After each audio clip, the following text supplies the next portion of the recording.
So once again, we are here in Ayas Hill. Nadaanan natin mula nung kumuha tayo ng pera.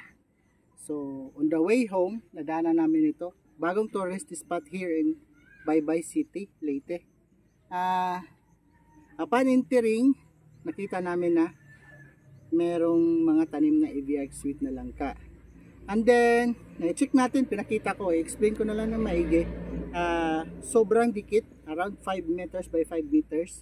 So, hindi pa nga fruiting, hindi pa siya nag-fruit, pero almost magpang-abot na. So, that is one reason bakit kailangan natin ng tamang distansya sa pagtanim. So, I guess, based on my estimate, nasa 5 meters by 5 meters yung distancing ng pagtanim nila. So almost magpangabot na sila. Hindi nakita rin nyo na medyo walang pruning na ginawa. So super ano na siya, shady, and then malapit ang pangabot. So once again, for those clients na nagbabalak magtanim ng AVR sweet na langka, good material po ito to watch. May example tayo bakit kailangan na 10 meters by 10 meters ang ating planting distance.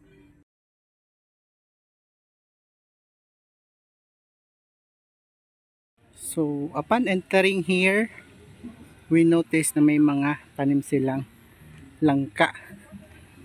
Ayan. So I guess AVR sweet ito. Pero as I check, may mali o sobrang lapit yung planting distance nila, 5 meters by 5 meters lang.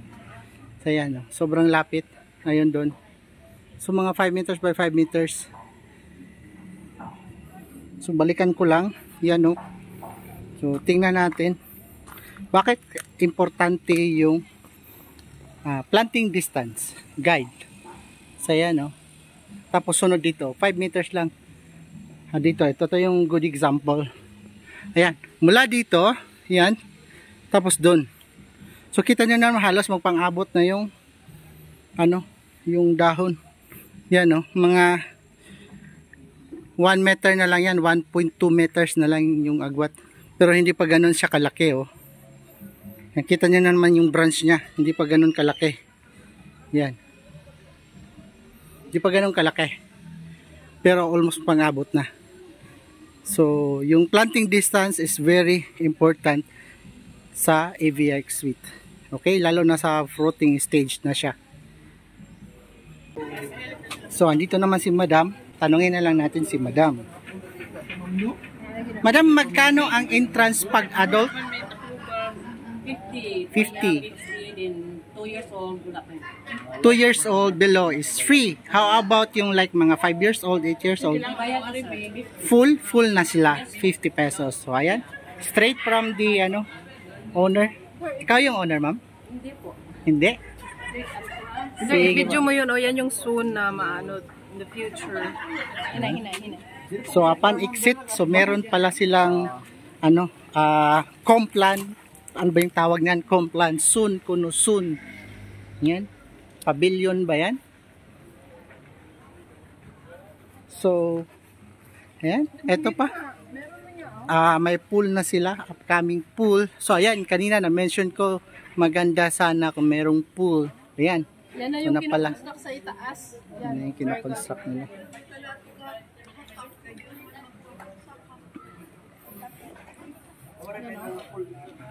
So, ayan, this will be the scenario. Meron na, naumpisahan na ito na design.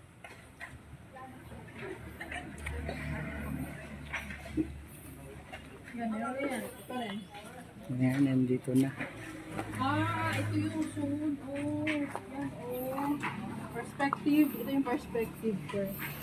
Ayan.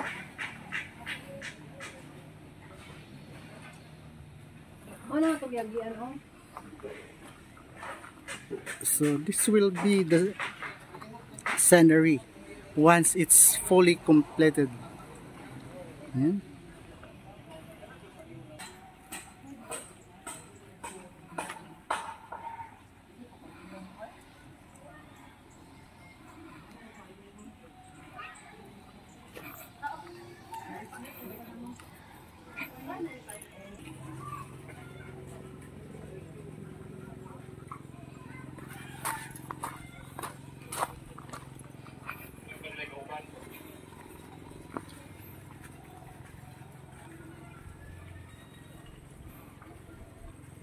mayroon na sila Singapore, oh.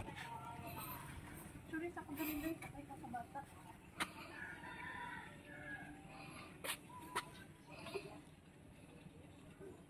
Ito ya. Sakay, sakay. Sakay ko no. Wala, makalingaw mo na ni Ber. Chiso ka, Ber, oh. Chinso. Ah, chinso? Chiso. Chiso. Chiso. Uy, may langka sila dito, oh. IBR ko. Post ka dyan, Ber. Post ka. Sa Ayas Hill. Dito muna tayo. Dali. Picture sa ito, Ber. Dali. Dito yung landinganan ng helicopter, guys. Ano sa Ber, dali. Picture sa tika. So meron silang EVR suite na langka. Yan, malalaki na pero I don't know kung nagbunga na ito. Sabihin mo, Ber, provided na yung kayong... So, pag umulan, may provided silang free na payong pala. If you happen to pass by and visit here na maulan. So, this is for kids area. Sayan. May mga dinosaur dito. Ewan ko lang kung magmumove ito or kaya ako pag sumakay ako dito, no. Yan. So, the area is on progress. Marami silang EVR yan, no? EVR yan. Doon pa, EVR pa yan. So, marami silang tinanim na EVR dito. Boundary, ginawang boundary, pero sobrang lapit. Ayan, no? Ito is a good example. Tingnan nyo, sa tingin ko 5 meters by 5 meters yung distansya. So, tingnan nyo na hindi pa siya nasa fruiting stage, or lagay natin nasa fruiting stage na, pero tingnan nyo around 1 meter na lang yung distansya nila. So this is the reason why kailangan na merong 10 meters by 10 meters na distansya. Sobrang lapit, oh. Tapos mula dito papunta doon malayo-layo. So may distansya siya, so mas maganda. Okay? Tapos kita nyo naman sobrang lago na, walang maintenance, so walang pruning. So kailangan ito i-prune na yan. Kailangan na yan i-pruning. So anyway, that's Ayas Hill Management.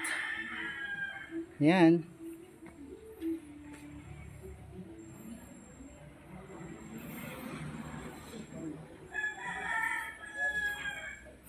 So this is a newly developed area for recreational and tourist spot. Yan. So we were able to pass by here after our check pick up sa isang LGU sa Leyte. So buti na naming pumasyal dito sa Ayas Hill. Malapit sa Baybay City. I guess Baybay City na ito na jurisdiction. Pag ito namulaklak na lahat. Ayan. So on entrance yun, yung greenhouse na yan, yung white na yan ay butterfly sanctuary daw nila. So let's take a look mamaya pagbaba natin.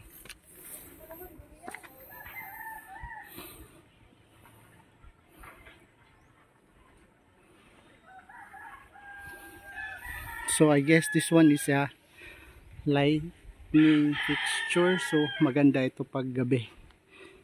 Yan. So here we go sa top. So ano to? Durian. So durian ito. Yan, ganda.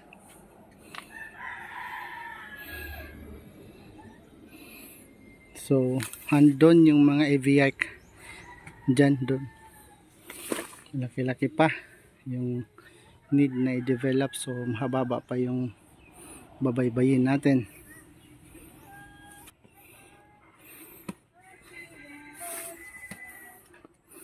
So this is newly open, so I guess malaki-laki pa yung needs for improvement or under ongoing yung construction nila.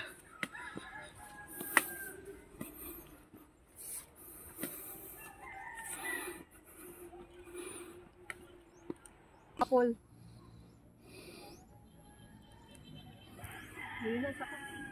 Picture ang tika din.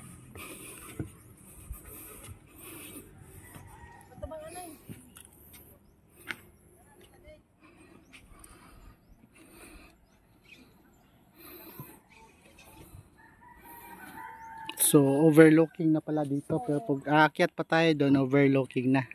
4 islas, oh. Kita. So what I observe is yung steps nila, maayos yung pagkagawa. Though paakyat siya, pero hindi mo siya nafe-feel na you are going pataas. Medyo mababa lang yung steps mo. So hindi masyadong mahaba. So hindi mo ma-feel yung puwersa sa paa. So this is good. This is good engineering, my loves. Yan. So sa baba ay durian. Sana ba yun si durian doon? Sa baba si durian. Yun. Durian yung upuan doon. Dito naman is mango. So yung motif nila, yung team nila dito is mga prutas. Ayan. So mahaba pa, packet pa yan. Doon.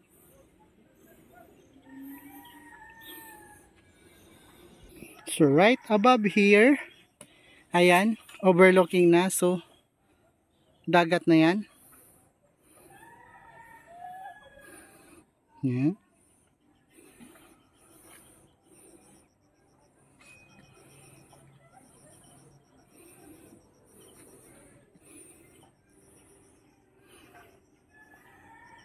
Come here.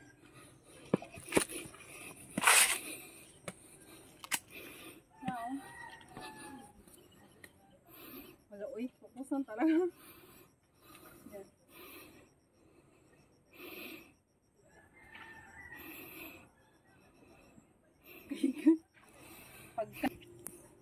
And here you go, dito naman sa pinaka-top, yung Apple. team naman nila dito ng upuan is apple. Si pineapple pen, si Gangnam. So ayan. So as you can see dito, bangin ito. Ayan. Doon. So mangga. And then doon sa baba. So doon tayo galing. Yan. Overlooking siya. So there's still a big improvement for this area. Malaki-laki pa yung ifa-fund. So I don't know kung ano pa yung mga upcoming nilang gagawin. So yung mga workers andun sa baba, oh. As you can see doon. Under. Sorry daw ko dari. Tapos si Mrs. is nagyaya na kailangan ko daw siyang picturean. So ayan.